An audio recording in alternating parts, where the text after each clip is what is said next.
જય શ્રી કૃષ્ણ બધાને, જય જલારામ। તો બસ મારી સવારની શરૂઆત થાય છે બદામ પલાળેલી ખાવાથી। તો બસ બદામ ખાઈને મેં સ્ટાર્ટ કરી દીધી નાસ્તાની પ્રિપેરેશન। રાત્રે બનાવી હતી ઈડલી, તો એના પીસીસ કરીને ઈડલી વઘાર નાખી, તો હિયાનેના લંચ બોક્સમાં પણ ચાલશે અને અમારે બંને પણ ચા સાથે ચાલશે।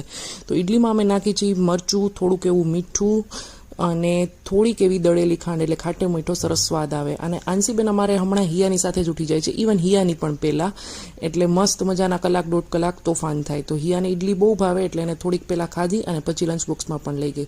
અને દીપકે આજે સરપ્રાઈઝ આપી મને ગાંઠિયાની, કારણ કે વરસાદ ચાલુ હતો તો એને મન થઈ ગયું ગાંઠિયા ખાવાનું। તો મારા માટે ને એના માટે લઈ આવ્યા ગાંઠિયા, સાથે તો સંભારો, મસ્ત મરચાં પણ તીખા નહોતા એટલે ઘરે મેં પાછા તેડા, અને એની સાથે હતી લીલી ચટણી, અને ચા સાથે તો બહુ મજા આવે। તો ઈડલી હવે રહી ગઈ, તો ભાત ન બનાવ્યા અને એ લઈ ગયા મઠ કોટાવાળા ઉગાડેલા, રોટલી સાથે ઈડલી, ખારેક અને સલાડ અને છાશ। તો બસ થઈ ગઈ ટિફિનની પણ તૈયારી। Okay, thank you.